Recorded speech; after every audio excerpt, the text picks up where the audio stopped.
Hi, this is Finley. Hey everyone, Kit from Circumference here.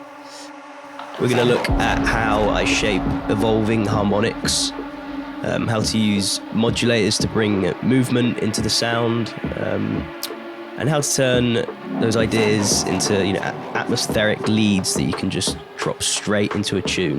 Today I'm going to show you through a remix we did for Acris. I'm going to be taking a sample from our Sample Genie sample pack and essentially just kind of reimagining it and trying to start an idea for a track.